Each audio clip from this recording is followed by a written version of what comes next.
Hello everyone.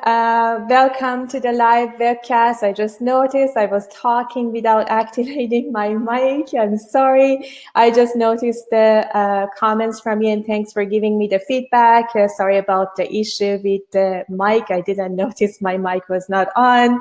Perfect. Now I hope everybody is hearing me.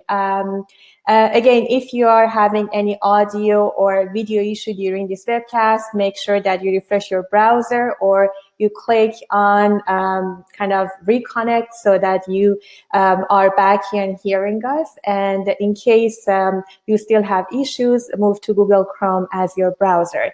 But our team member is already here to help you with any technical difficulties that you have. Perfect, I'm seeing you here. Please go ahead and introduce yourself. Hello, Sanam, Navid, Joseph, Zia. Tell us where you are, from which country you are. Hello, Paul from Nigeria. Vale. Wow, we see a lot of people here. A big shout out to all of you. I'm so excited to have you all joining us on this webcast. And I'm so interested to talk about a topic that I'm passionate about. It's about earned value management. And in today's webcast, you know, if you're expecting me to go through metrics of EVM, probably that's not what you were expecting, because when I started on EVM myself, that was the thing I thought about EVM. I thought earned value management is just a set of metrics, but I was totally wrong. And to be honest, my perception of EVM shaped when I was getting ready for my PMP exam. And being an engineer, I love numbers, I love analytical stuff. And when I went to kind of the EVM section of the PMP exam, I really enjoyed that. And I thought EVM is just a set of metrics, a set of formulas that can be applied in projects, until I started applying EVM in a real project that I realized, no, I was absolutely wrong. It's not just a set of metrics. There are some fundamental principles that I need to have in place in order to make sure that EVM works in the projects that I was involved in. So today, in today's presentation, I'm going to talk about things that you probably don't hear much out there. Probably most of the EVM stuff that you've heard are EVM formulas or how to analyze EVM, things like that. So here we kind of have another perspective on EVM, something that helps you implement EVM on your projects and have the solid ground and foundation in place. Okay, sounds good. Just give me a shout out in the chat box and engage with me. I know it's kind of online, so I might not see you, but I see your comments. So as I talk, if you have questions, make sure that you ask your questions. If I ask a question, just answer throughout this webinar. Okay, now let me go to my slide and tell you what we have in place for you. First of all, I welcome you again to this webcast. I know we have many people showing interest on this webcast. Thank you so much for sparing time from your busy schedule to be here with us live. I really appreciate that. It means a lot to me. So thank you so much for being here. And about me, I am the founder and director of Project Control Academy and the creator of several comprehensive online training programs that are listed here. And also I had the blessing and honor of serving tens of thousands of professionals worldwide to take their project control skills to the next level. And if you have been following us, you know, we love sharing content and resources, either in the form of webinars or in the form of blog post videos. So if you have been following us, you know that it's just not about comprehensive trainings that we offer, but also our mission is adding value to the project control community. And that's one of the reasons we have this webcast today with you. Now, let me tell you what to expect in the next 1.5 hours that we are together. So first of all, I want you to know that if you are in this webcast, if you're spending time from your busy schedule, I want you to stay in until the end, because there are some things that we just offer to people who stay until the end or watch the replay until the end, so they get the reward of their commitment. So one thing that we started giving from probably January, I don't know exactly when, is giving you a copy of the slides, because in every presentation that we had, people were asking for the slides. So no worries, you don't need to make a screenshot or something. Just sit back, relax, and enjoy this training. We will provide you the full copy of the slides, but toward the end of this webcast. We will also give you 1.5 hours of PDUs, so you can claim if you're a member of PMI. Those are official PDUs that you can go. We will give you an activity code that you can go and claim. It's 1.5 hours. Again, that will be provided at the end, because we cannot give you something upfront if we don't know if you're attending the whole thing. And finally, we have, as usual, some special offer for webinar attendees. So these are for the ones who are going to stay until the end with us on this webcast.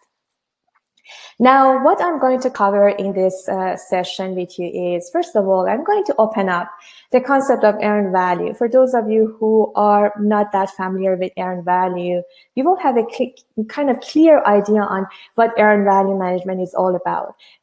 So that's one thing I will talk about. And I will show you through an example why EVM is such a robust method in managing your project. So that's another thing you will figure out in case you were not that exposed to EVM. And by the way, this webcast doesn't matter if you are experiencing EVM or if you're brand new to this concept. My mission here after this webcast is that you walk away learning something about EVM and you get excited about EVM. So you start applying it in EVM. So no matter where you are, whether you are junior in this area or very senior, I hope you will walk away with some new tips and strategies. Deal? Okay, another point that I will talk about is how you can unleash the power of EVM in your projects by following just 6 essential EVM building blocks that I would like to call it, based on how I implemented EVM on projects. So, and I believe there are the step-by-step things that you need to follow in order to have EVM in place and have EVM work for you. So I will cover that. And also, there are some important points I want you to consider when you are considering the EVM implementation in your project. So what point you need to consider in implementing EVM in your projects. And finally, I will share with you some resources for further education in case you're interested in exploring this topic further or increasing your knowledge and skills on this topic. So that's what we will be covering in today's session. So let me see if anybody, okay, the video gets stuck. I'm hearing that from Zahir.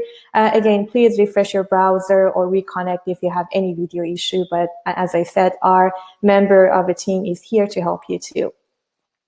Okay, so let's move on to what earned value management is.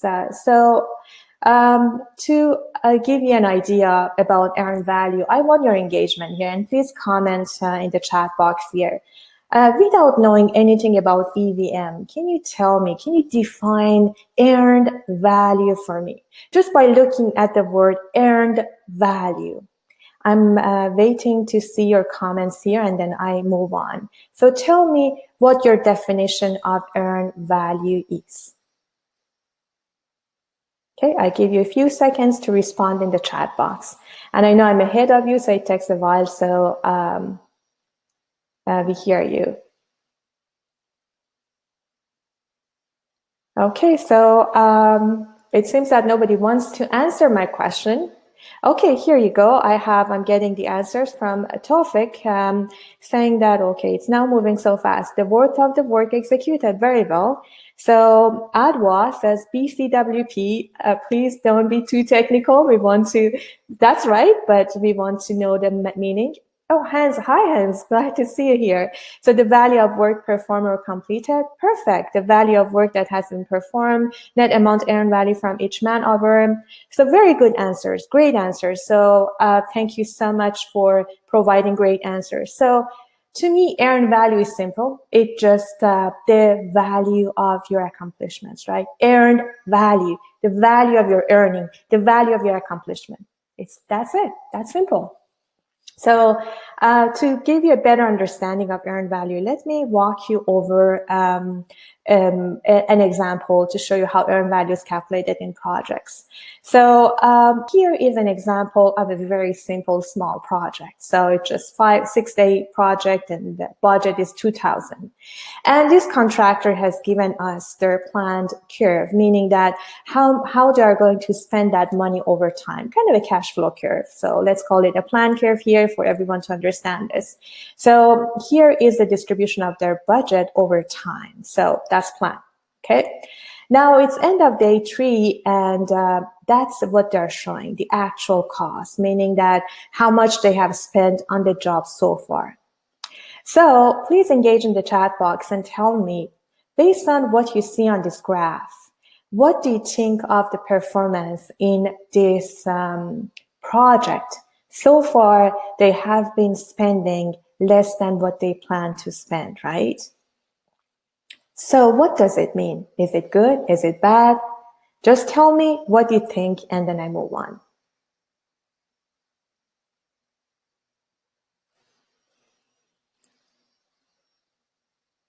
So does everyone see the graph now?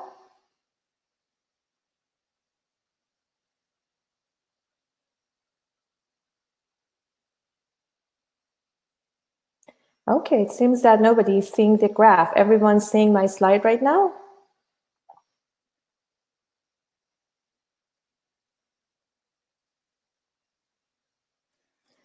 Okay, interesting, because I'm sharing my screen. No graph yet? No? Interesting. No slides? Okay, interesting. So let me just share the slides again with everyone. It seems that for some reason, the slide sharing kind of got off. So I'm sharing my slides again. So please tell me if you see the slides right now and the graph.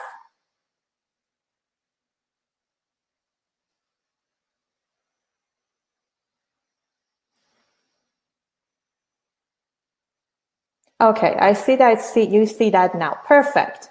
Okay, better not to get engaged too much in the comments because it seems that my slide sharing is getting interrupted. Perfect. Now you can see that, right? Awesome. Okay, great.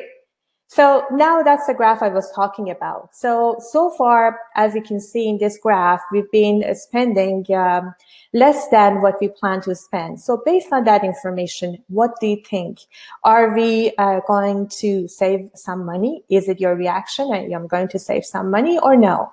Tell me what you think about this. Okay, I see some no's, some yeses. Booty says yes. Jeremy says yes. Okay, great. So, and that's where earned value comes from. And that's what many companies are reporting to date. They are just comparing their budget with the spending. So, and if they're spending less than their budget, they think that, yes, perfect. We are on track and we are spending less than our budget. But the reality is we haven't seen something here, right? So here, if we look at it and ask, okay, wait a second, how much of this work is actually completed?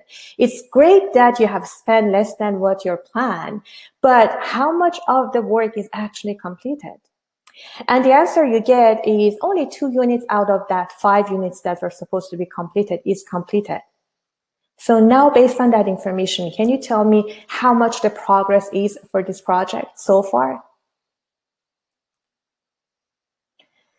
So the progress, the actual progress is, yes, 40%. So when it's 40%, if I want to convert that to a dollar figure, knowing that my budget is 2,000 and 40% of the work is accomplished, can you tell me the value of my accomplishments here?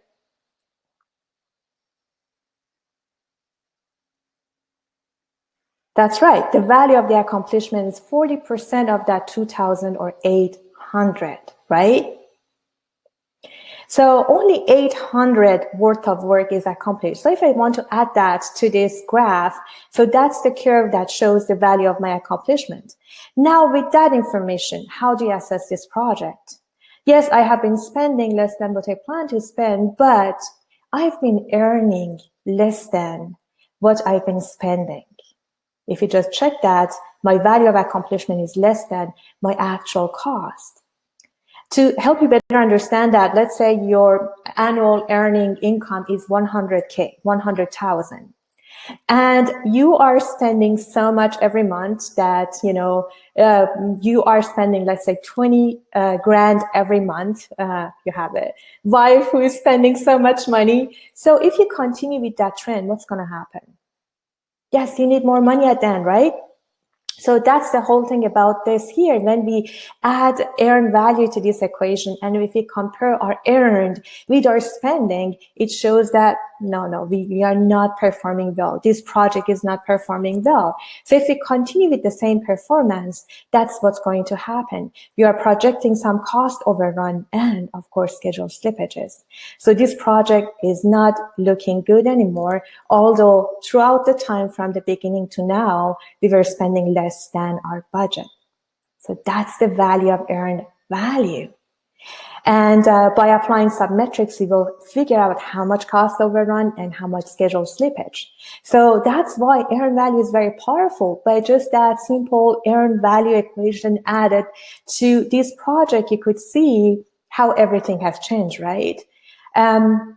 And the power of earned value, it has been called the management with the lights on, because it helps you check the current status of your project and also forecast where you are heading to in your project, whether or not you're going to overrun or underrun.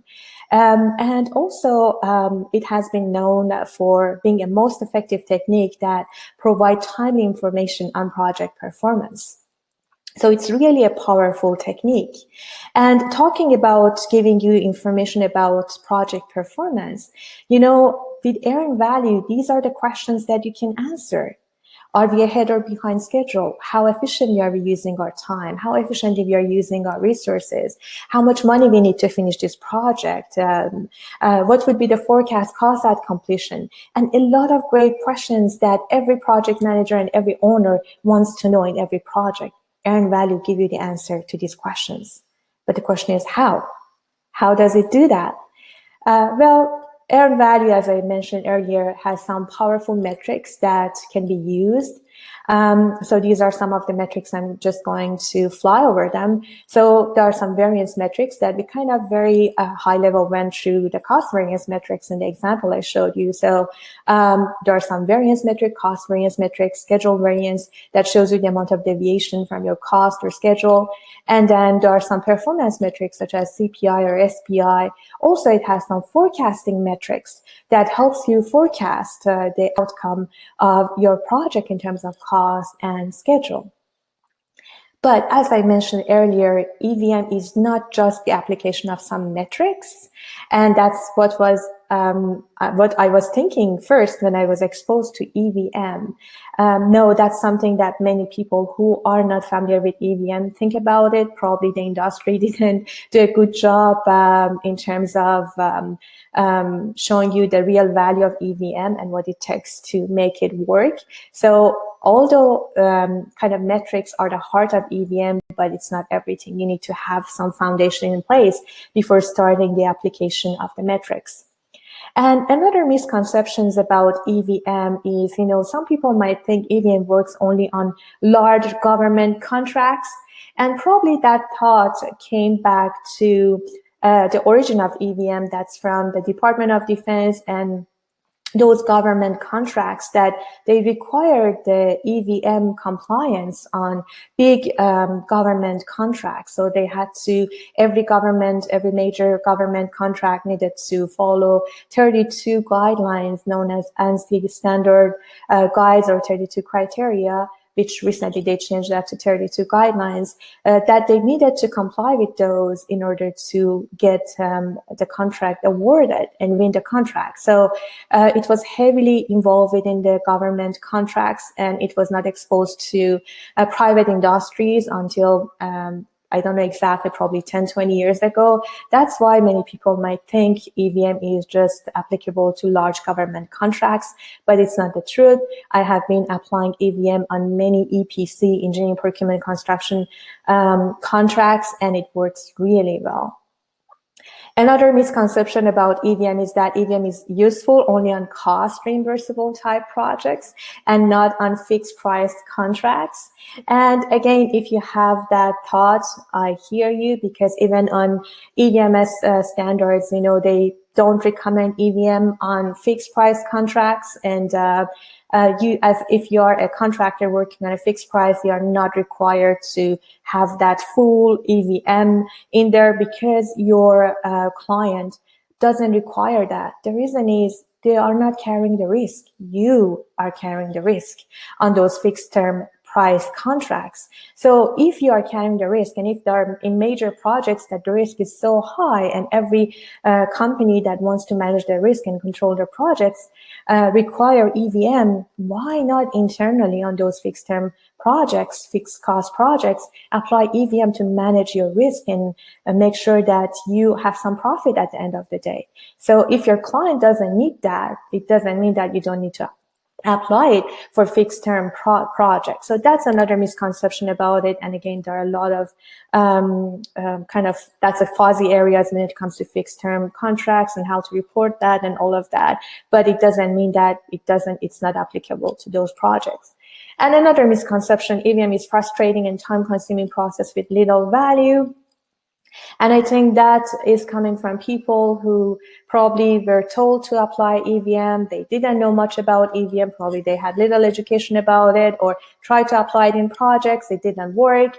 And then they made the decision that, oh no, it's just so much time consuming. It's not worth it. So let's forget about it. So now that's the reason I want to show you the real steps that you need to follow to make it work. So I believe all of those are misconceptions about EVM, and none of those are the truth. Do you agree with me? If you agree, may I get an amen on the chat box? Okay, another thing, that prove that concept is, we have a lot of standards around EVM. The most comprehensive one is ANSI standard. As I said, 32 guidelines around EVM that government contracts are following. We also have a standard by PMI, Project Management Institute. Also, AAC offers an EVP certification, and they have some guidelines around EVP and RPs, kind of recommended practices around earned value management too.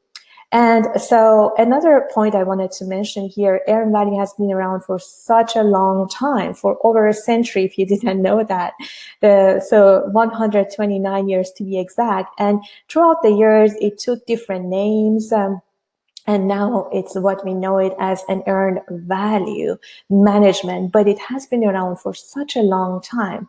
So if something has been around for such a long time, it means that it's working, right?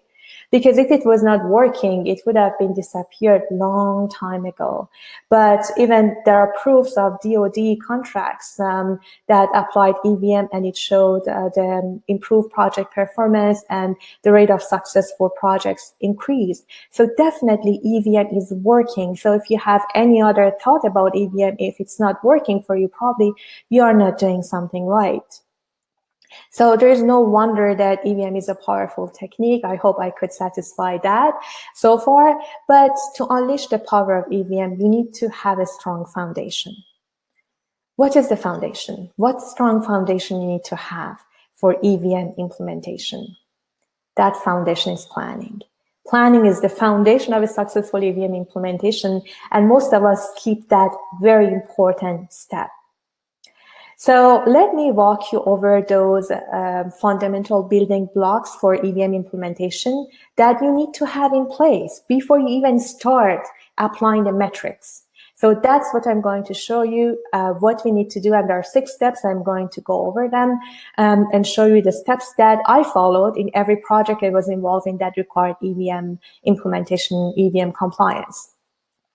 So the first step, the first building block, is understanding and defining the full scope of the project. And I cannot emphasize that enough on the importance of defining and understanding the full scope of your project. You need to understand what's in, what's out. If you don't have a full understanding of the scope, then later on when changes happening, you cannot manage the changes properly if you don't know what's inside the scope, what's outside the scope, right? And if you don't have a full list of deliverables, if you don't know what's constituting that 100% of your project, then how on earth you're going to have progress? How on earth you're going to report progress and knowing how much of the work is truly accomplished? So you need to have all of the deliverables captured in your scope of work.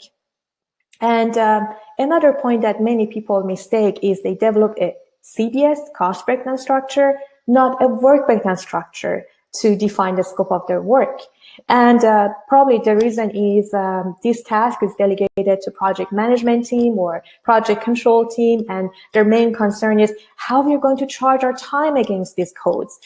So they have the mentality around the coding structure and price structure, but they miss the big point that WBS is defining what needs to be done in the project, defines the what of the project. Later on, when you develop the WBS, when it captures all the deliverables, then you can restructure it to make it kind of align with your standard practices and to extract the cost breakdown structure out of it. But it shouldn't be the other way around. And that's what I have seen over and over and over again, that people make the mistakes of mixing up and confusing CBS with WBS. No, make sure you capture all the deliverables in your project. I have been in a project that client didn't know what they wanted, so we ended up developing a WBS for them, send that to them, no approval on that WBS. Then we provided the big list of deliverables that we thought they are required for this project. We waited for approval, no answer. And that project got canceled, after a few months. And when we went through that lesson learned on that project, I thought I'm the only one confused on that project. But I realized every one of the team members had the same feeling. They didn't know what was expected from them. They didn't know even what they have to deliver at the end of the day, because that important step was not followed properly. Although we did our best to provide that to client, they didn't know, they didn't approve that, it didn't move ahead. So my recommendation for you, if you're involved in project in regards to scope, if you're a client, if you're a representative of a client in charge of developing the project scope, make sure that you include the WBS that you want your contractors to report of, even in your contract documents. Sometimes we do a good job of writing a big narrative on what we want, but we don't go extra mile and put the WBS on how we want this project to be kind of organized and what are the deliverables we're considering. So as a client, make sure you include that in your contract documents. If you're a contractor working on a job, and even at the proposal stage, submit a WBS based on your understanding of the scope for that project. Submit the WBS along with your proposal so that everybody is in the same line when it comes to the deliverables and what is expected on these projects. So that's another thing I want to emphasize here. And right after the project started, right after the project is awarded, just a few days after, even the next day, hold an interactive session with all the key team members, including the project management and project control team, including the cost estimator, planner, scheduler, cost controller, anyone who is involved in the project control team and project management team, the project manager, and develop an interactive WBS with the team. You cannot believe how effective it is when everybody has their mind around this scope. When you have that interactive session, and we have done that in some projects and it was really good. When we had that interactive session, people started questioning about the scope. Everybody started to understand the scope better. If there was something we're missing from the proposal or from the contract, we're going back to the client and asking those questions. And one of the benefits of doing that was everybody were in line in terms of how to structure this WBS, how to charge their time against these WBS codes, and a lot of other great stuff, the next step I'm going to talk about. But and again, it doesn't need to be a one-day full session. It can be only 2-hour session. If you prepare something in advance, just then and bring it to the meeting and discuss that with everyone, or have it open for brainstorming and develop that WBS with the entire team. You cannot believe how effective it's going to be. And the next step after you define the WBS is establishing something known as control accounts in earned value management terminologies. and assign control account managers. You might call it something else in your projects. So as I described that, you will figure out what I'm talking about here. So control accounts, are selected point within your WBS where the performance is measured, where you're capturing your progress, where you're collecting your actual cost against, where the variance analysis is measured.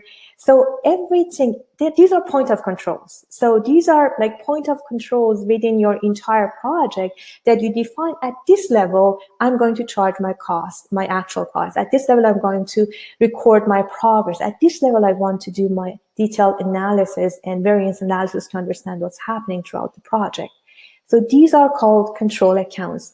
And again, that's another important discussion you need to have right after you develop the WBS with your team and select those points.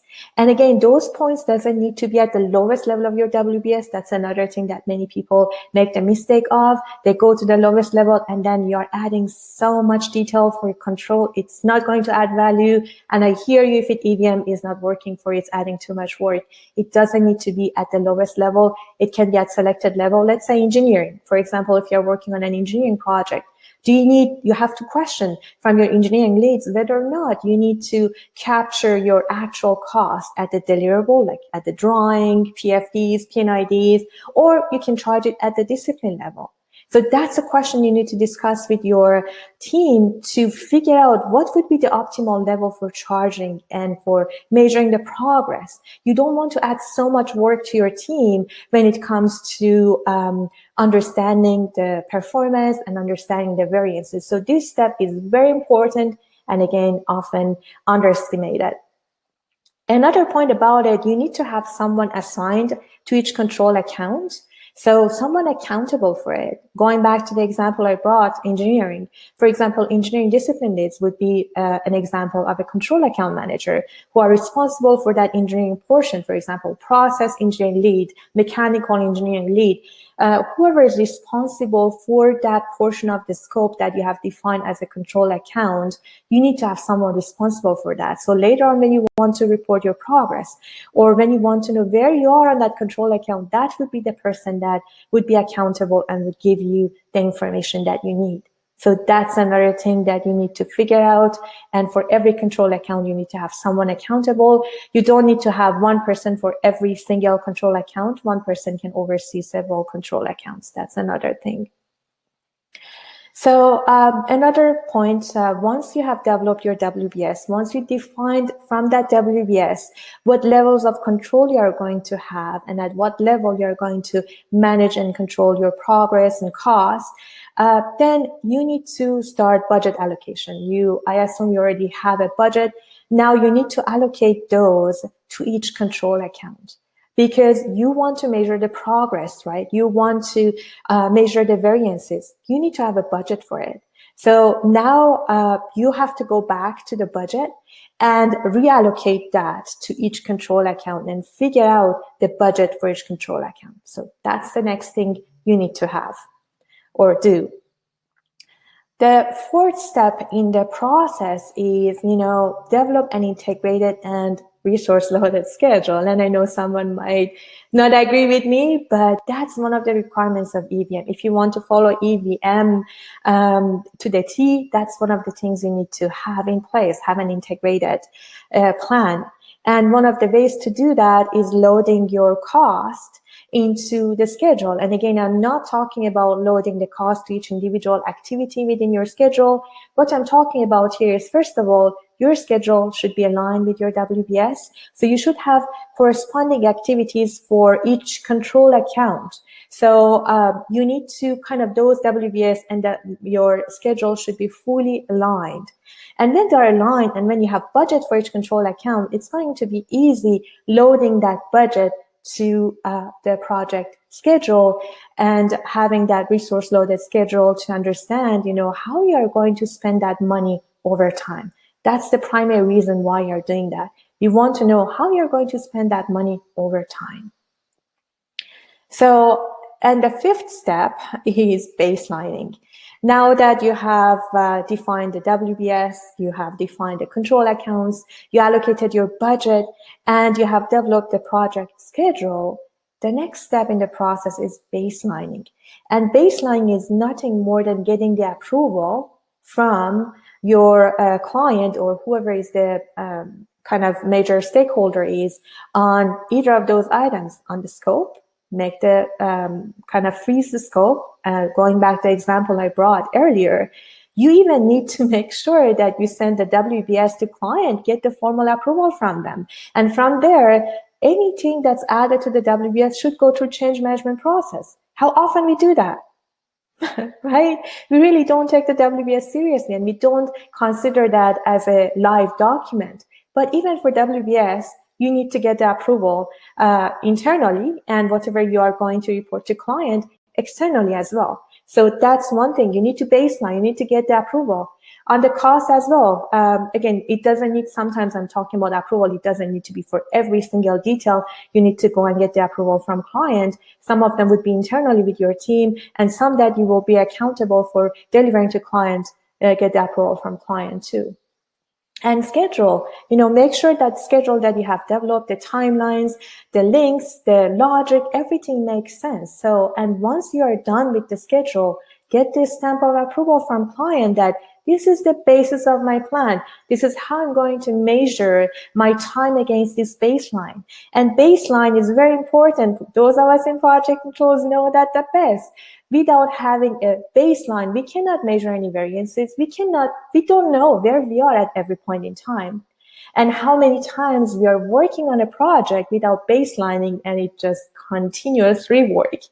So it's just very important. And the importance of having a baseline in earned value is something called a performance measurement baseline, or I would like to call it integrated plan. So what it is, it's kind of, as I showed you in an example earlier, it kind of shows you the plan over time, how you're going to spend your money, spending your budget over time. That's your performance measurement baseline. So it's basically a time phase budget to measure and monitor the cost and schedule performance. So you have done all of these steps to come up with that S-curve. So it's very important to have it, and it cannot be achieved unless you have that integrated cost and schedule in place to know how you're going to spend your money over time. So these are the 5 important steps of planning, but we are not done yet. One more step left. Another step that is left is we have to figure out the progress measurement methods for each control account, because going back to the earned value formula or the earned value concept I discussed earlier, earned value is the percentage of the budget, right? The physical progress multiplied by your approved budget give you the value of your accomplishment. If you know how much you have progressed so far in the job, and if you know how much is the approved budget, you just multiply that together and it gives you earned value, right? So in that equation, if you see my approved budget, we already know that number. If I know my percent complete, then I can figure out earned value. So to figure out the percent complete, you need to, first of all, determine the right methodologies for coming up with the progress. And you cannot have the same method for every single control account, depending on the duration and the duration of the control account and the work effort that are required for that control account. You will have different type of methods. But what I recommend is make sure that your progress, make sure that your progress measurement, however method you're choosing, is quantitative, not qualitative. For example, by qualitative, I mean you go to someone and ask, okay, tell me how much progress you had on this control account. They tell you 10% or something. There is no backup against that. It's just hard to verify that. It's a very rough estimate. It's like I ask you right now, tell me how much progress we had on this webcast so far. Can you give me some examples, some numbers? I'm waiting to get your answers. Tell me how much progress we had so far on this webcast. I just want to show you how subjective that would be. So tell me what you think. As the numbers are coming, you will see how different our answers would be. Everyone would have different perspective on the progress, right?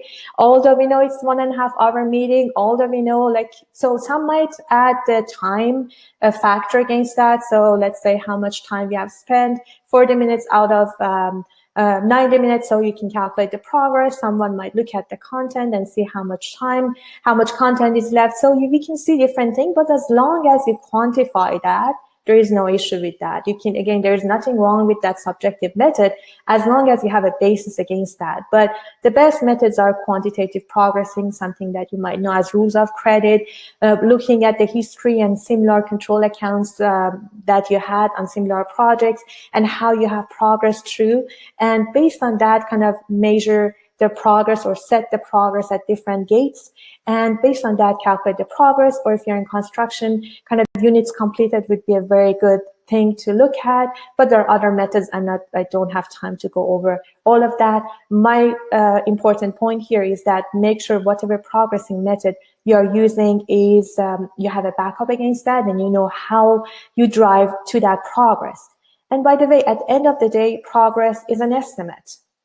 So don't be kind of too much stressed about accuracy of the small control accounts, but make sure that on the big important control accounts, you have accurate progressing in place. But for small ones, again, it's not. At the end of the day, you know, they're going to roll up to the big ones and they will be okay. You don't need to be quite accurate on the small ones if they're not adding too much value to the overall. But for the big ones, make sure that you have good measurement techniques in place for progressing. Another point, again, which is kind of underestimated on many projects I was involved in, is regarding LOE, level of effort. My question to you is how you define the progress for LOE activities. By LOE, I mean, you know, the accounts, control accounts like us, project controls, like project managers who are involved in the project from the beginning to the end. No matter what, if the project extended, we are there to support the project, kind of support disciplines who are there to support the project, but we don't have any tangible outcome. So for those type of control accounts, how do you measure the progress? Again, that's something that you need to discuss early on in your planning documents, how you want to do that.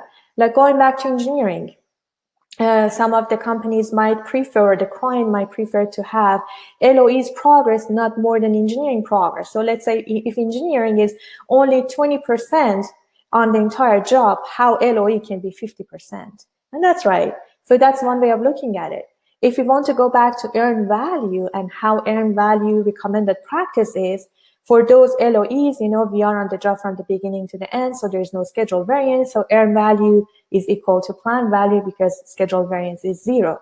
So that's another way of doing that. But as long as you have a good planned value in place, and if you have done all the steps I just talked about, then you can rely on that method as well. But I have seen many people for LOEs claim the same number as they claim for the actual cost. Let's say if they have $100 as the actual cost today, they claim earned value the same, and they don't figure out the issue until toward the end. Let's say they overspend on that budget and then starting to see very good performance factors. So sorry, I spent too much on LOEs, but I just wanted to mention the importance of defining the progressing method on LOE tasks control accounts when you are setting up these planning steps for EVM implementation.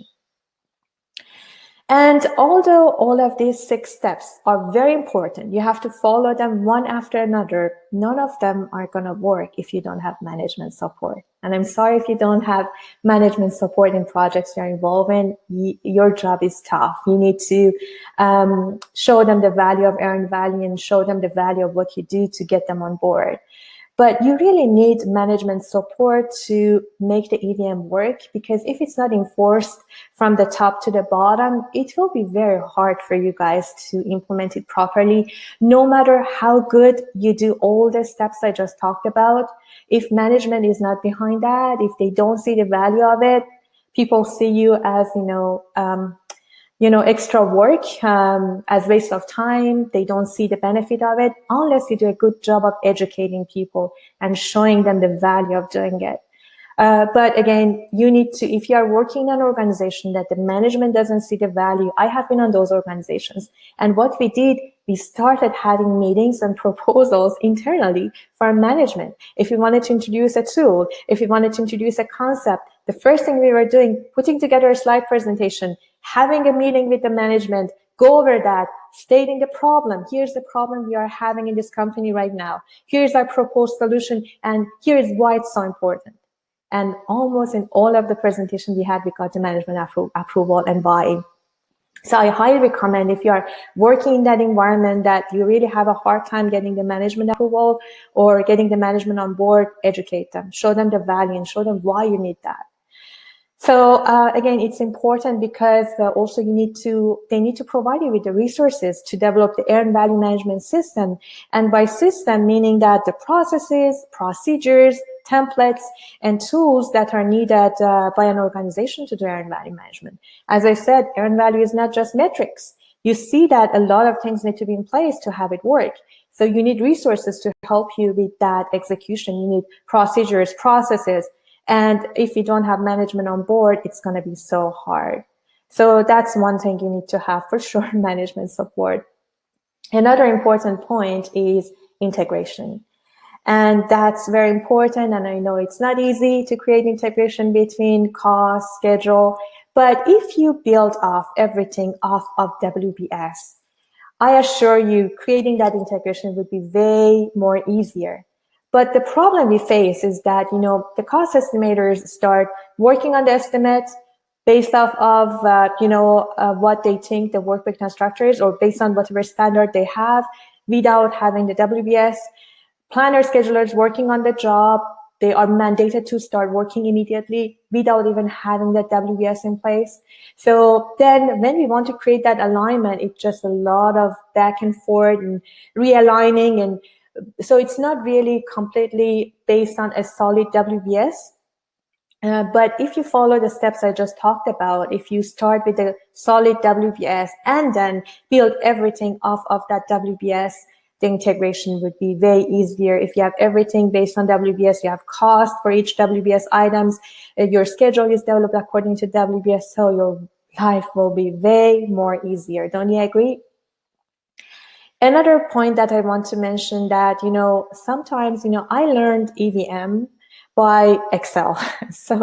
And that's a good way to learn it, to be honest, because I learned by making mistakes, by having a lot of errors, by generating all these fancy graphs, by going through the depth of the formulas. And that's how I learned EVM. But I know right now, I'm not suggesting that, by the way.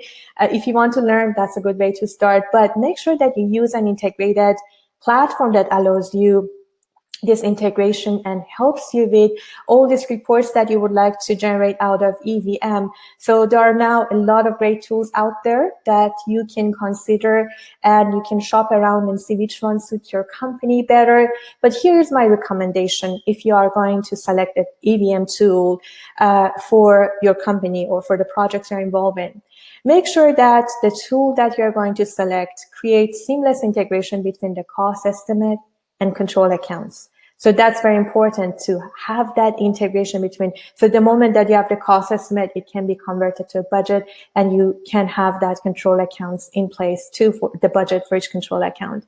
Another one allows integration of the cost with the schedule. So there might be a lot of great tools out there that are very good in terms of cost, but when it comes to integration with schedule, they are weak.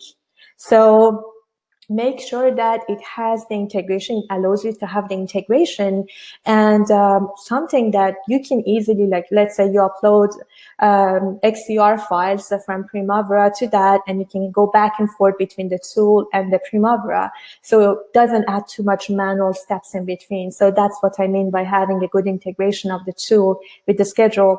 Also, a tool that allows accurate cost collection.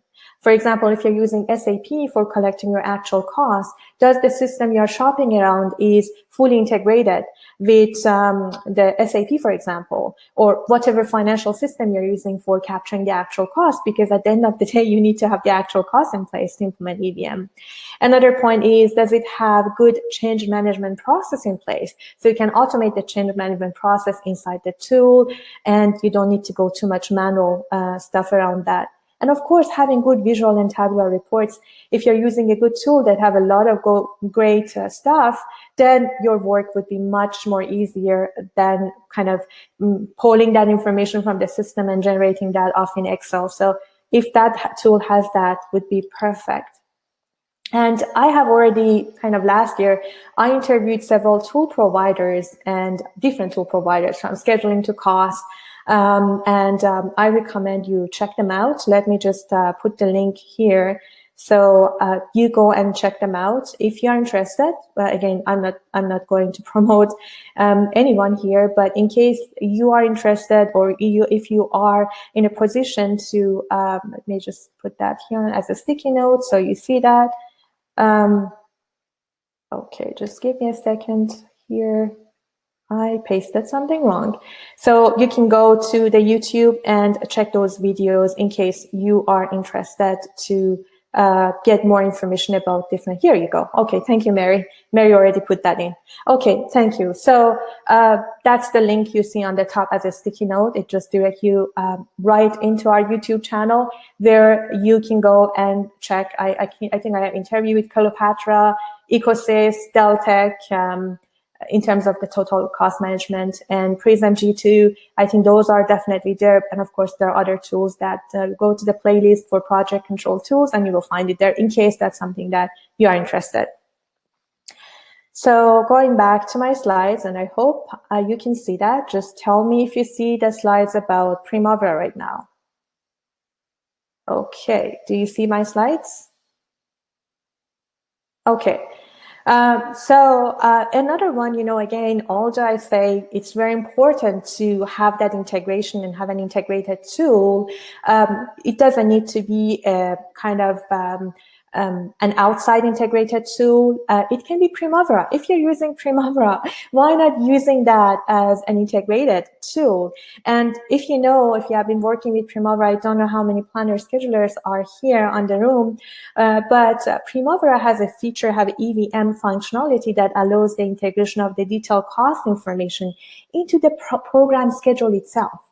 So it allows the cost and schedule integration in one platform. So when you have everything in one platform, it will be very dynamic, and you can just, as the schedule delays, you can see the impact on the cost, and it will be way more easier.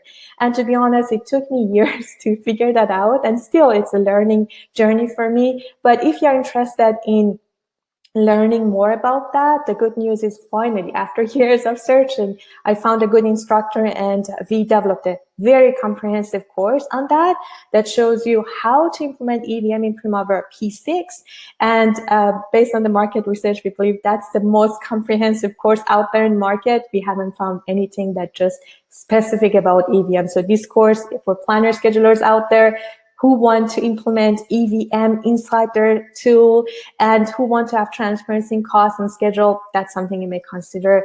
And these are the modules that you can go through, and I will provide you more information at the end if you are interested. But based on, as we go through the course, I realized, and I asked the instructor, based on the information that, you put in Primavera. So does it really give you that transparency? Because when it comes to the scheduling metrics and earned value, some of them are falling short in terms of giving you the right status of your project in terms of the schedule. But when you implement everything in a scheduling tool such as Primavera, we realize all of those issues with the EVM metrics for scheduling metrics are gone, because everything is in one platform. Everything is quite visible and transparent. So again, if you are interested, check that out. That's the course already available for you. So now when you follow all of the steps I talked about, now you're ready. to start applying those metrics, to start collecting the data and using those fancy metrics. Again, there's nothing hard about EVM. I already provided you the YouTube channel that we have. You can go, and I have a lot of EVM videos as well that you can go and check. And I try to make it very simple for people. So there's nothing complicated about it. I don't know why industry make it so complex. So it's nothing really complicated. It just the setup, kind of those planning steps are important to make it work. After that, once you have everything in place, it's just a matter of learning those details of, the metrics and how everything works, how to analyze the reports and all of that. That comes with practice and, of course, some education. But by following those 6 steps, you are ready to implement. So here is my perception of the EVM implementation. I like to call it EVM implementation pyramid. Starts with management support. And as I talked about, then you need to have a scope definition, control account establishment, budget allocation, schedule development, developing an integrated baseline. And after you are done with all of that, and after you have an integrated plan in place, the next step is when you start kind of collecting the data and everything, you need to also make sure you have a robust change management process in place, because as we know, one of the big reasons that most of us are experiencing cost overrun is because we cannot make a good kind of control over our changes, our scope changes. So you need to make sure that you have a robust change management procedures, processes, and system, if you can, to manage the changes on this kind of EVM implementation. Another important point that you need to consider is you need to have an accurate progress and cost collection system, because at the end of the day, EVM is 2 things: % complete, right? And then when you want to calculate the kind of performance, you also need to know actual cost. Going back to the curve I showed you earlier, you need earned value, actual cost, and budget. So you need to have good means of measuring the progress and also good cost allocation, cost collection system. So you make sure that you have the invoices collected on time. You have a good method of collecting the actual cost. Otherwise, no matter how hard you work, if you don't have those mechanisms in place, it's not going to work for you. And finally, one of the things, again, I have seen over and over with practitioners is we get so busy in every reporting cycle to put everything together, to update the schedule, to update the progress, and to collect the data. And then when it's done, boom, thank God it's done.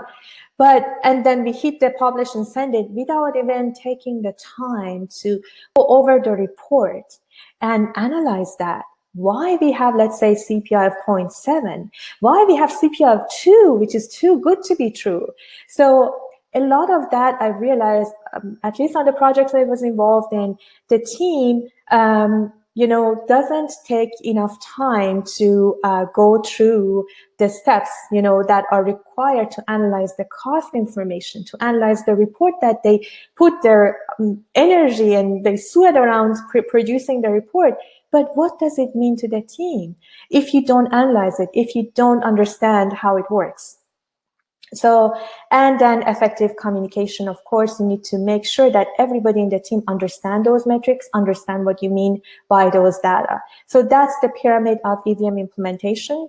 So I hope everybody see that. I see some comments that some might not see that. So I hope that's everybody's seeing my slide right now. So that's kind of capturing everything that I talked about the EVM pyramid and what the steps you need to follow to have. So based on what I just talked about, you realize that EVM is a project management methodology for objectively measuring project performance, using an integrated schedule and budget. Employing the EVM is nothing complicated, but it requires fundamental project management in place to be able to make it work. And, you can do those EVM calculation on any project. Nobody stop you from doing that, but it will be so much unlikely to obtain the correct results if you don't follow the steps I just talked about in here. Now, if you're interested for getting more information and more resources, first of all, I promise to give you the copy of the slides and 1.5 hour of PDU. May I ask Mary to put that as a sticky note here so everybody can upload that. And so the moment you see that as a sticky note, there will be a link. And by the way, it was a huge file because the slides, I think, was only 60, I don't know, something like that. So it was 53 meg file, so I couldn't put it here as an attachment. So it's just a link that you can go and upload. So let me see if she has not done that. Let me make sure I put that there for you. I don't want to miss it. I don't want you guys to miss that. So here you go. Okay. Here you go. I just added that for you guys, so you can download that. And in terms of the PDUs are already provided in there, the code and everything. So if you are interested in, further advancing your knowledge, there are different courses we have available. So we have 3 big comprehensive courses available online. You can take them at your own pace. One is Essentials of EVM, EVM Mastery, and EVM Implementation in P6. That you can consider. So what is unique about this training, because I know you can find other EVM training out there, let me just be specific what they are and how they are unique. We believe they are the most comprehensive hands-on online training courses on the topic, and the instructors who develop those, have extensive hands-on experience in EVM implementation and actual projects. So they are not academic people who are just teaching you how to do it. People who have already developed those in their projects are teaching you how to do it. And 1 year support and access to the instructor. We don't want to leave our students alone in their learning journey. We always make sure that we are there for them to support them on their learning journey. If they have questions, they can ask their questions and the instructor will be there to support them with their questions throughout the course for 1 year.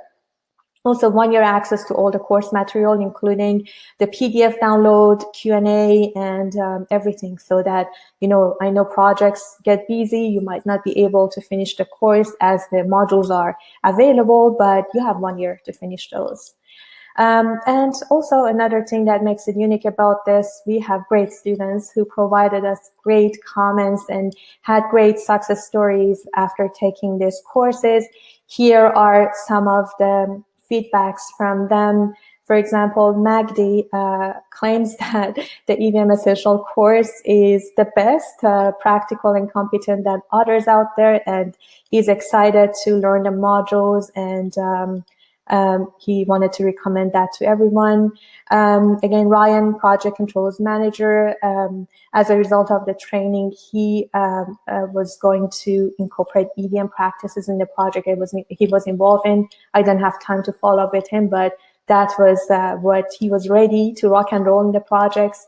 Marco thinks that the EVM Mastery course is the best course ever he had taken, because we challenged them so much. We have a lot of case studies on that course, so it just takes a lot to go through that course, but at the end you feel like a victory. It's just amazing.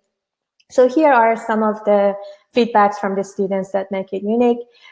So if you are not sure, okay, you might say, great, but what if it's not for me? How do I know which course is suitable for me? Just let me tell you quickly about it.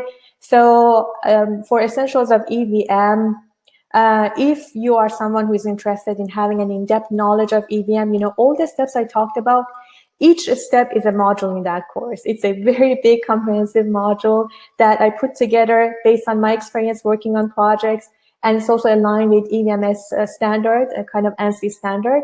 So it gives you step-by-step process to implement EVM and to fully understand that. Like when I'm teaching a concept, I go to the depth of it so that you understand how each of those metrics work, so you are fully ready for your projects. And if you are a planner scheduler who would like to gain some cost control knowledge, that course is for you as well. And if you're also new to project controls or project management, that will help you so much with understanding the cost aspect of the job. Or if you're considering EVP certification, that will also give you the very good foundational understanding of EVM, so you can consider taking the EVP certification as well. For EVM mastery course, if you have some basic knowledge of EVM, then that course will be for you because it's an advanced course. It provides a hands-on application of EVM. To be honest, this course was first like a workshop, and our client liked it so much that wanted to have it turned on online training so they could roll that out to all of their employees. And it was a challenge to convert a workshop style training to an online training, but we did it, and it's now available. If you're interested to see in practice how to do it through doing case studies, 10 case studies we need to go through from the project initiation to the completion. So that's another one. And EVM implementation in Primavera, if you are already a planner scheduler or in the field related to planning scheduling and you're interested in implementing EVM in your projects and having a full transparency of cost and schedule, then that course is for you. And as always, we want to give very good offer to our webinar attendees because you guys show me every time, surprise me every time how committed you are to learning. So I don't want to leave you off without anything. So here is what we have for you. You can get up to $300 off on these training courses, but this is valid only for 5 days. So if you're interested, make sure that you check that out. And I already published that. So you should see that on your chat chat environment. So you can click for more information on those offers that we have. Just quickly, how these resources, kind of courses will be conducted. They're all online, so you can take them at your own pace. They are pre-recorded right now. We don't have them live anymore, but they're available for you for 1 year. And upon enrollment, you get immediate access to the first week of the training. Each training takes 4 to 6 weeks. I think each one of them actually 6 weeks to complete, and you will get 15 PDUs upon completion of each of the courses. You will also get access to the instructor for 1 year, access to all the training for 1 year, and monthly live webcast invitations, plus all the, right now we have live webcasts and you have it for limited time, but for our people, like our students, they have it during their access, so they can go to all the live trainings that we had before as well, and attending the live sessions too. And to access those, all you need is just internet access. That's it. So if you're interested, make sure that you check them out and make sure you don't watch the timer on that, because I don't want you to miss that out. Especially this offer is only for webinar attendees. We haven't proposed this offer to anyone else. It's just for you guys. So I hope you enjoy it. If you want to expand your knowledge in earned value and be better at what you do. Okay, with that, now I think we are ready to go to your questions. I saw a lot of questions were coming. So let me just also put the link to this as well in case you don't see that.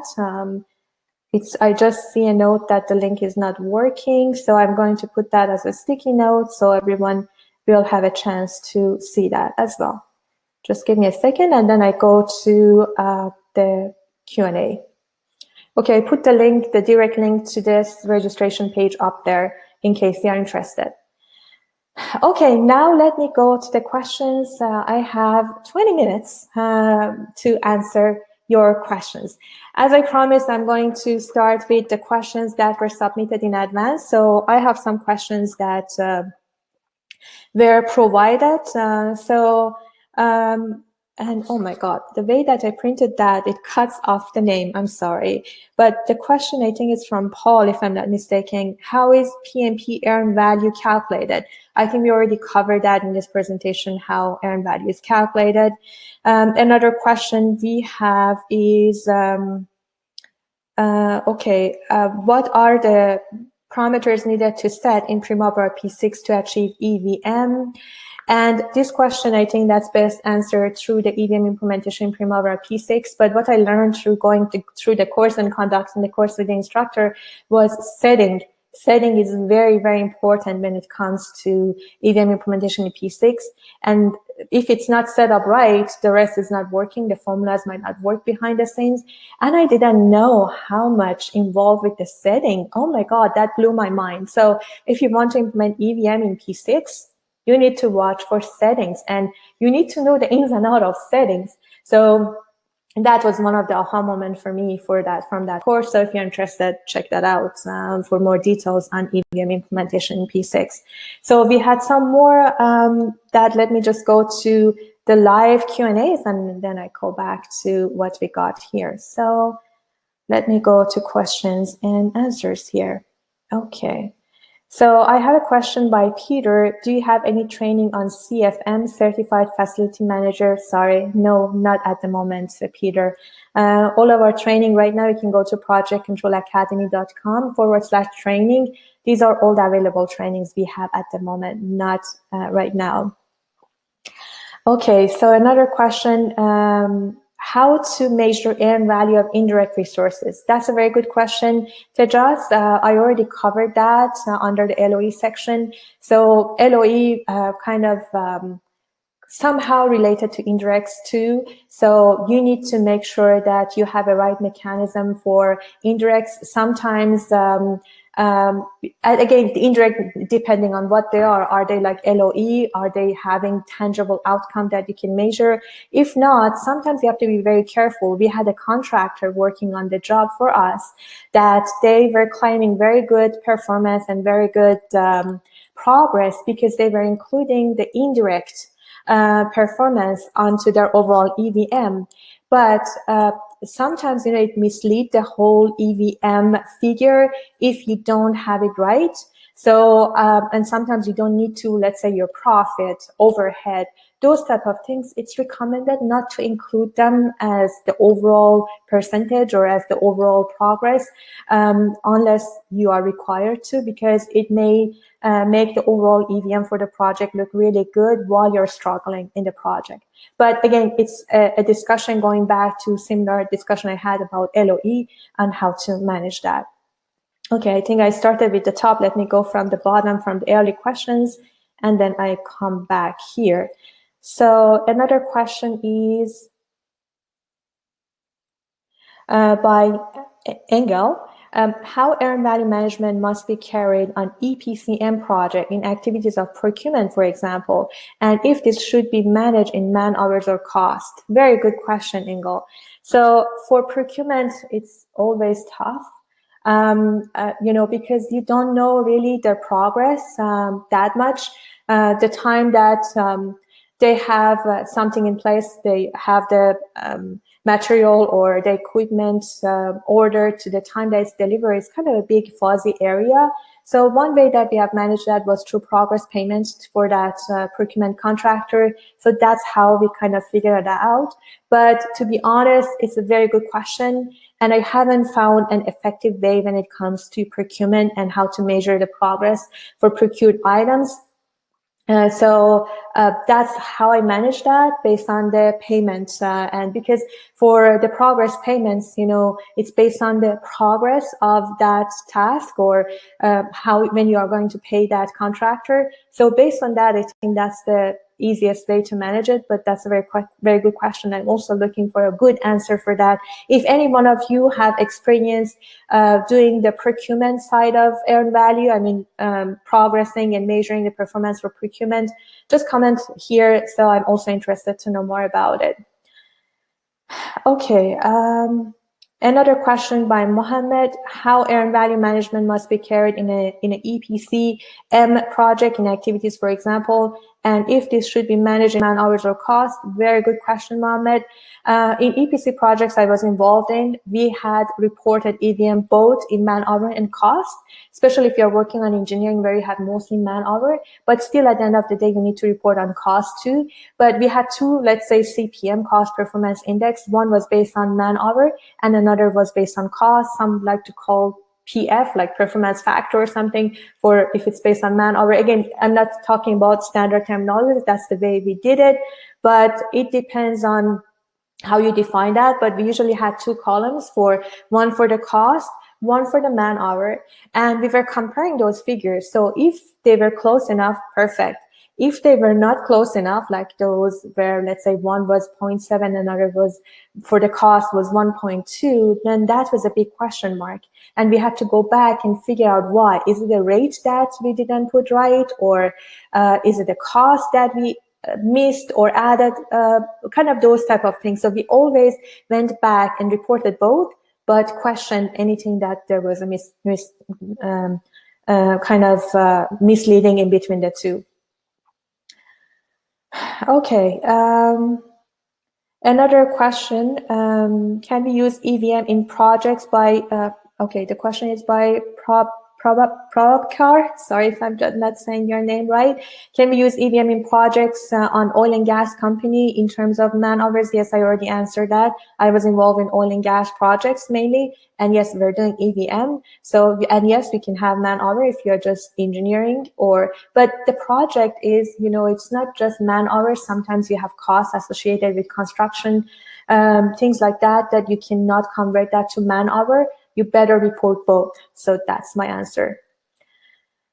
So by BBU, cost breakdown should be in line with WBS. Yes, of course. The step 2 that I showed you, BBU, when you have the WBS, then CBS or cost breakdown structure is coming out of your WBS.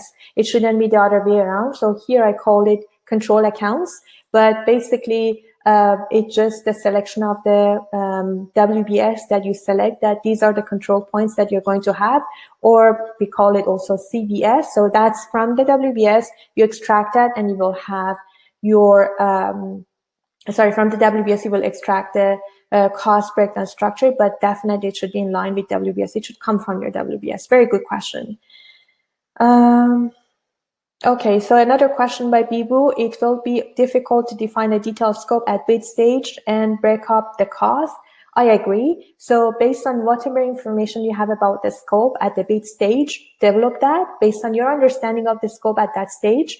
But as I said, WBS is a live document. It's not something that you set up at the beginning and you don't touch it later. So as you go through the project, as the project evolves, you need to go back and add items to your WBS, adjust those, and the same with the cost. So that should be a live document. If you consider WBS as a live document, then there wouldn't be any issue with, anything even at different stage of the project.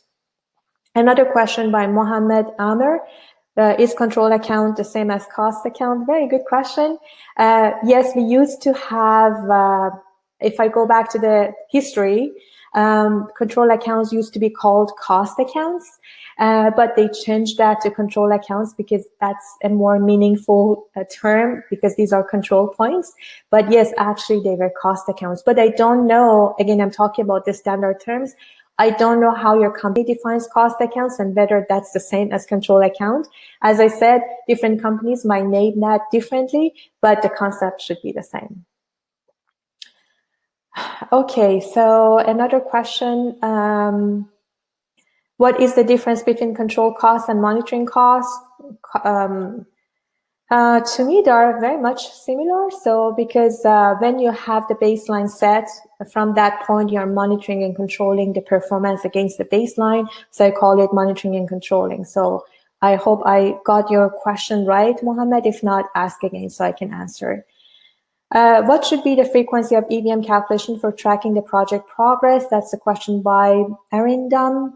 And very good question. That's another thing you need to set up in your planning stage, how often you would like to report in terms of progress and in terms of collecting your actual and everything, kind of reporting the variances, depending again on the size and complexity of your projects. The projects I was involved in, we were doing that every 2 weeks. There are projects that they do that every month, but that's a discussion you need to have with your team on how often, or the client, how often they need the reporting from you, so that you understand. But as a rule of thumb, I go back to the schedule. For example, if you have a schedule item that is 4 weeks in duration, kind of the rules of thumb is you shouldn't have activities more than 2 times the reporting cycle in your schedule, because you need to know the progress at any point in time. You don't need to wait for long until you understand an issue is happening. The same thing with EVM. you need to structure your reporting cycles in a way that give you accurate and timely information, so you know when to take corrective action and when to prevent anything might happening. If you have it, let's say, every month for a project, you need to assess whether it's okay, whether it's good or not. You have to increase that to bi-weekly or something like that. But weekly, again, I don't know. I haven't probably I don't know for projects that they have done it weekly. I haven't, so I don't have good comments on that, but I believe weekly will be too much, because by the time that you collect, it seems that to me, if you have it weekly, every week you are collecting the data, every week you're analyzing the data, unless you're working on a sensitive project. Otherwise, bi-weekly or monthly would be the good answer. Okay, wow, a lot of questions. So what does LOE stand for? But Aroni, have you already talked about that? Level of effort for support activities. Okay, another question by Nehru. If EVM has been around for more than 100 years, why was it not embraced holistically by practitioners? Very, very good question. That was my question too when I read about the history of EVM, and I realized I started implementing EVM around 17, 18 years ago. And back then, our company was just starting implementing EVM. And when I was going and reading and studying about EVM to better understand how to do that on projects, the first thing I was exposed to was the history of EVM. And I was surprised. I asked the same question as you, Nehru. If it has been around for over a century, why we are just using it now? And as I went through the history of EVM, I realized that it was started with the government contracts, and that was just the requirement for government contracts. It was not exposed too much to private industry until, I think on the graph I showed the history and at what point it was exposed to private industries.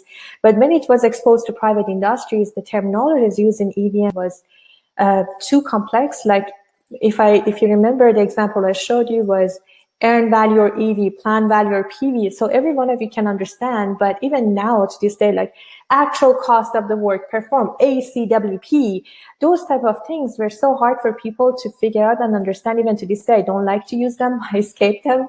So those complications make people feel like EVM is too complex. They didn't know what it takes to implement it, so they avoided that. Until recently, they simplified the terms of EVM, so it's easier for everyone to understand it, but it's a very good question. A question by Engel, what platforms do you recommend? Again, I recommend you check the video tutorials I have, the video interviews I have, but based on what I have seen, my recommendation is Kelopatra. Based on those criteria I told you, it seems that it works very well. Again, it's not well known for EVM, but it's a very good cost management tool. And it's a tool that's developed by cost engineers for cost engineers. So practitioners develop that tool. So that's what differentiates that from other tools. But full disclaimer, Kelopatra is a sponsor of Project Control Academy. So, and we only promote people who we believe in. So I just wanted to let you know. But again, make sure that you check the videos I have to get a better idea on different tools that are available. There are Ecosys, there are Prism G2, Deltek also I think have something. Make sure that you check those out. The videos are there already that I already provided. Okay, so another question. What about Microsoft Project? That's a question by Tony. Tony, I haven't used Microsoft Project too much, so probably I don't have a good answer for you. But based on my understanding, kind of P6, earned value management feature function of the P6 works very well. I'm not sure if there is any EVM functionality within Microsoft Project, and if it is, how detailed it is and how much capabilities it has. To be honest, I haven't seen much out of Microsoft projects. That's why I said P6, but that's a question to explore, whether or not Microsoft projects has good capabilities of EVM so that you can use Microsoft project for EVM as well. So I haven't, so I don't have a good answer for you. Okay, again, another question, the same. Let me see, we have a lot of questions. Oh my God. And sorry, let me go. Okay, another question by Andrew. What about quality or apportioned effort? Very good. I didn't talk about different progress measurement methods, but you have a very valid point, Andrew, for quality efforts, quality type of control accounts, where you're doing a Q&A and you're not going to measure progress or earn value for those things that are dependent on another task, especially quality. So yes, apportioned effort is a very good one, a very good method for quality. I didn't talk about that, but in the courses that we have, that's a method we talk about as well. Okay, oh my God, a lot of questions. Let's see, I have 5 more. We have a question, and sorry, I'm skipping the questions just to see which one is shorter to answer. So Faisal is asking how to calculate planned value. I think on step 3 or 4, I showed you how my recommendation is the planned value is basically the time phase budget, how you time phase the budget over time. So it's your call how you want to do that. The way I have done it was by resource loading the schedule, and the schedule give you the distribution of the cost over time. So that was the more accurate and dynamic way of coming with your planned value curve. So that's how I have done it. But again, it's up to you how you want to do that. Let me just, I think I realize I'm still so small here. Let me just do that so you see me here. Perfect. Going back to the questions. So yeah, that's how you do that for planned value. The question, how do I claim 1.5 PDUs? We already provided you the resources. Mary Joy, could you please put the PDU number here on the chat so people can see the PDUs as well in case they missed downloading the document? We have a code that you can claim PDUs there. Okay, a question by Zahir. Is there any particular method for defining the rules of credit for progress measurement? The best way I found for kind of rules of credit is going back to the historical data and expert judgment. So people who have been in similar jobs on that project, ask them how they see this task, kind of the progress of this task or the progress of that control account. At what point they can claim 10%, 20%. So the people can give you very good information who they have been on the projects before. So based on my experience, historical data and expert judgment will give you very good information on the rules of credit. The only bad thing about rules of credit is when you set that up and when you start measuring the progress against rules of credit, and if by some reasons you realize you made a mistake, then there's no way to go back and change your rules of credit, because if you do that, you're going to change your history. And it happens to me in one of the projects. Our instrumentation lead was junior, didn't know much about this project management stuff, gave us some rules of credit. We didn't validate that with other experts. So, and he always on the schedule was showing he is ahead of schedule, and he was good in terms of his budget. But when it came to metrics, he was showing bad performance, and we realized that and as we dig down, we realized that it went back to the rules of credit, and the way that he set that up, he was not giving himself enough credit for accomplishing different milestones. But in every report, we were just reporting to client. That's the reason we show underperforming on this part of the scope. But we didn't change that because, again, unless the client agrees, but if we do, we change a lot of historical data on the project. Okay, what was WBS, John Gill? Work breakdown structure. Work breakdown structure is how you structure the scope into smaller and more manageable pieces. So you start with a big item, your project at the top, John, and then you break that down into smaller pieces. So as you go down the ladder within WBS, you increase more details to your project, to your WBS, and each item within your WBS should be deliverable oriented, meaning that what would be the outcome that you are going to achieve. So it shouldn't be tasks. It shouldn't show how you're going to do that. It just needs to answer the what needs to be done in the project. So that's basically your WBS, but how you structure it, it goes back to either you have standard within your company on different projects and how to structure your WBS, or as I mentioned earlier, go back to with your team and have a brainstorming session and see what would be the best way to structure your WBS. Okay. The question by Gail, will you teach how to resource load in P6 as well as the EVM in P6 training? Will the class provide us the step-by-step from the start for the entire integration? Gail, as far as I remember, yes, that's a step-by-step process from the beginning, like showing you how to set up the system, how to go over the settings in Primavera, all the way to the implementation, you know, how to import the actual, how to measure, kind of do those store period performances and everything. But in terms of how to do resource loading, we expect you to know some basics around that.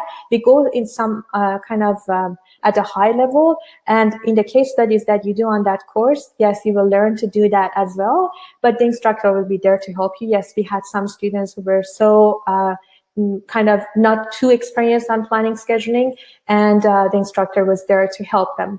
But the course, again, is based on having some basic understanding and knowledge of Primavera. And if you don't, the instructor will be available to help you. But again, it's better if you have the good understanding of planning scheduling to take that course, because it's an advanced course taking you to one step further on how to implement EVM in P6. Okay, let me see more questions. The link for special ticket is not working. The question by Darius. So did everyone else had the same issue? I think we had similar issue in our previous webcast, and it seems that because of the big volume of people, when they click on it, the website is overloaded and it doesn't work. Please make sure that you try it later. Just save the URL, and Mary Joy, can you add the URL of the special offer we have for webinars as a sticky note again, so people can see that? Just kind of save it and come back later in case if it's not working. It should work. We tested that out, but at the same time, many people clicking on it, it just makes the website overloaded. That's how. Okay, I think I covered most of the questions. If there is any question that you have specifically want to have the answer, make sure you send me an email. I will be glad to help you. Otherwise, I think I covered most of your questions with that. Okay, so I think we are right on time here, and thank you so much, everyone, for attending this session, and thank you so much for being here with me until this last moment. I see many people already here already. Thank you so much for taking time from your busy schedule and being here to learning something new. I hope this session added value to you, and I hope you learned something here. So thank you so much. We will have another one coming soon, another webcast. So stay tuned for more training from us here in the form of these webcasts. So thank you so much, everyone, for being here. And thank you. It just means a lot to see that many people still live with us and learning. Thank you so much for your commitment. Okay, enjoy the rest of your day, and thank you so much. Bye, everyone.